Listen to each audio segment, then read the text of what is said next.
कक्षा 10 के विद्यार्थियों का मेरे YouTube channel TC group classes में स्वागत है। वीडियो प्रारंभ करने से पहले आप सभी से अनुरोध है, चैनल को सब्सक्राइब करें और बेल आइकन अवश्य दबाएं, जिससे आने वाले वीडियो की लिंक आपको प्राप्त होते रहे। प्रश्नावली 9.1 का छठा प्रश्न है, 1.5 मीटर लंबा लड़का 30 मीटर ऊंचे भवन से कुछ दूरी पर खड़ा है। जब वह भवन की ओर जाता है तब उसकी आंख से भवन के शिखर का उन्नयन कोण 30 अंश से 60 अंश हो जाता है। पहले उन्नयन कोण 30 अंश था, फिर 60 अंश हो जाता है। बताइए वह भवन की ओर कितनी दूरी चलकर गया है। तो यहाँ पर क्या चीजें हैं? दो चीज हैं। पहला है लड़का और दूसरी तरफ है भवन।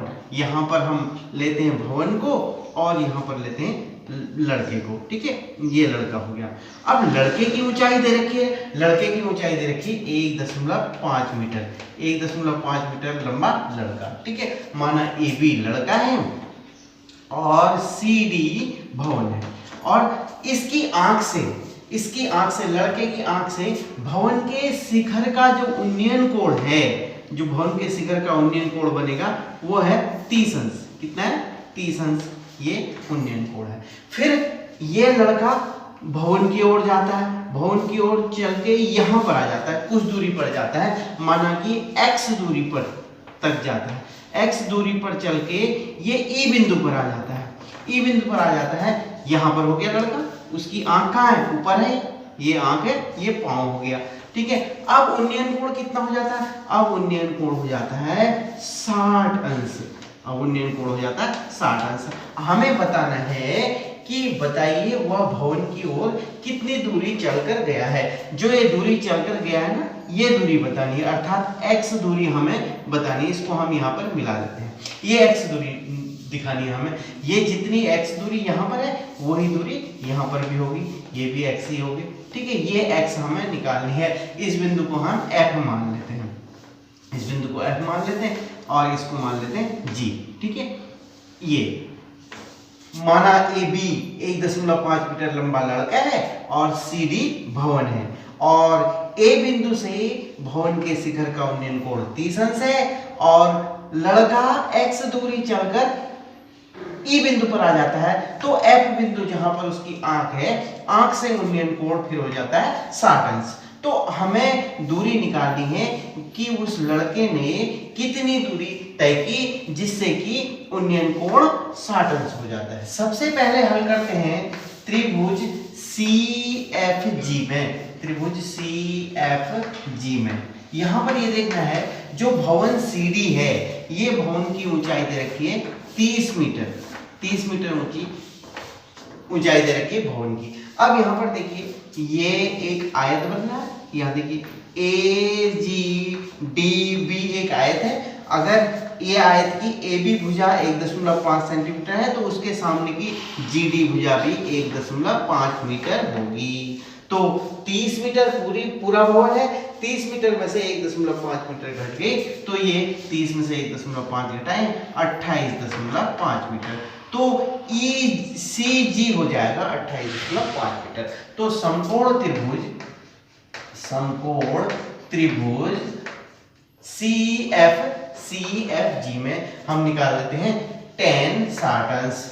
tan 60 अंश बराबर लंब बट्टे आधार, लंब हो गया CG बट्टे आधार हो गया FG।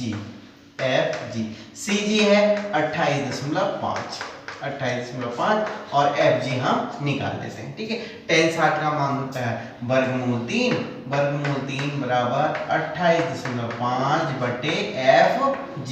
तो यहाँ से मल्टीप्लाई कर लेंगे, FG से वर्गमूल 3 को मल्टीप्लाई कर लेंगे, वर्गमूल 3 FG बराबर 28.5। तो FG हो जाएगा 28.5 बटे वर्गमूल 3। ठीक है, हमने हल कर लिया CFG के लिए। अब हम बड़े त्रिभुज में हल करते हैं CAG में। समकोण त्रिभुज CAG में tan 30 अंश के लिए हल कीजिए। tan 30 अंश बराबर लंब बट्टे आधार, लंब हो जाएगा, लंब ये है 30 अंश के सामने CG अर्थात 28.5, ठीक है। और आधार क्या होगा, अब देखिए यहां से यहां तक भी आधार है और ये पूरा आधार हो जाएगा x को मिला करके क्या FG, x धन FG। अब 30 अंश निकाल दीजिए, 1/√3 बराबर 28.5 बटे x धन FG। यहां से FG आपने निकाल रखा समीकरण नंबर 1 से। अब क्रॉस गुणा कर दीजिए, x धन FG बराबर वर्गमूल 3 से 28.5 गुणा हो जाएगा 28.5 गुणा वर्गमूल 3। ये समीकरण नंबर 2 प्राप्त होगी, ठीक है। अब यहाँ पर ध्यान दीजिए, FG का मान यहाँ पर रख देना है, ये FG बराबर 28.5 बट्टे वर्गमूल 3, तो x का मान हम निकाल सकते हैं। पहली समीकरण से FG का मान प्राप्त हुआ 28.5 बट्टे वर्गमूल 3। दूसरी समीकरण हमें प्राप्त हुई x धन FG बराबर 28.5 वर्गमूल 3। देखिए FG का मान रख देते हैं समीकरण 2 में, मान रखने पर 2 में FG का मान रखने पर बहुत आसान है, तो इसमें रख देते हैं x प्लस FG की जगह रख देंगे 28.5 वर्गमूल 3 बराबर 28.5 गुणा वर्गमूल 3। यहाँ बट्टे वर्गमूल 3, वहां गुणा वर्गमूल 3, तो x का मान प्राप्त हो जाएगा 28.5 वर्गमूल 3, इसका पक्षांतर हो जाएगा 28.5 बट्टे वर्गमूल 3, ठीक है। अब लॉसो ले लेते हैं, x बराबर प्राप्त हो जाएगा वर्गमूल 3 जो है लॉसो हो गया, वर्गमूल 3 से यहाँ गुणा करेंगे तो 3 हो जाएगा ना, वर्गमूल 3 गुणा वर्गमूल 3, 3 से गुणा कर दीजिए, 3 पंचे 15, 3 अट्ठे 24 और 1 25, 3 दूना 6 और 7 8, 85.5 ऋण 28.5, ठीक है। ये प्राप्त हो गया, 15 में से 8 गया 7 और यहाँ पर हो जाएगा 7 7 57 बट्टे वर्गमूल 3, 57 बट्टे वर्गमूल 3, तो ये प्राप्त हो गया। वर्गमूल 3 से ऊपर भी गुणा कर दीजिए, वर्गमूल 3 से नीचे भी गुणा कर दीजिए, किसी भिन्न में एक ही संख्या से गुणा करने पे कोई अंतर नहीं आता, वो अंश में भी वर्गमूल 3 से गुणा कर दिया, हर में भी, ठीक है। तो ये तो हो जाएगा ऊपर 57 वर्गमूल 3 और यहाँ हर में क्या हो जाएगा वर्गमूल 3 गुणा वर्गमूल 3 अर्थात 3, तो 3 से 57 कट जाता है, 19 वर्गमूल 3, 19 3 57 अर्थात x का मान प्राप्त हो गया 19 वर्गमूल 3। ये x क्या है, उस लड़के द्वारा चली गई दूरी, जब पहले उन्नयन कोण 30 अंश था, वह x दूरी अर्थात 19.5 मीटर भवन की ओर चल के जाएगा तो उन्नयन कोण हो जाएगा 60 अंश अर्थात चली गई दूरी बराबर हो जाएगा 19 वर्गमूल 3 मीटर। लड़के द्वारा चली गई दूरी बराबर 19 वर्गमूल 3 मीटर। सातवां प्रश्न हल करते हैं। सातवां प्रश्न है, भूमि के एक बिंदु से 20 मीटर ऊंचे भवन के शिखर पर लगी संचार मीनार के तल और शिखर के उन्नयन कोण क्रमशः 45 अंश और 60 अंश है। यहाँ पर हमें देखना है, हमारे पास दो चीजें हैं। सबसे पहला एक भवन है, एक भवन, इसे हम ले लेते हैं ए बी भवन है, भवन का शिखर ए है, इस शिखर पर एक मीनार लगी हुई है, संचार मीनार। ये संचार मीनार है, सपोज एसी संचार मीनार है। अब भूमि के किसी बिंदु से, भूमि का कोई एक बिंदु है, इस बिंदु से इस मीनार के तल के और मीनार के शिखर के, ये तल का और शिखर का उन्नयन कोण क्या है 45 अंश, तल का उन्नयन कोण और शिखर का उन्नयन कोण एक बड़ा वाला 60 अंश है, अर्थात यहां से यहां तक 60 अंश हो गया और ये 45 अंश हो गया। ये बिंदु है डी, ठीक है। अब देखो हमने चित्र बना लिया तो हमने कम से कम आधा प्रश्न हल कर लिया। ये समझिए कि हमने आधा प्रश्न हल कर लिया है।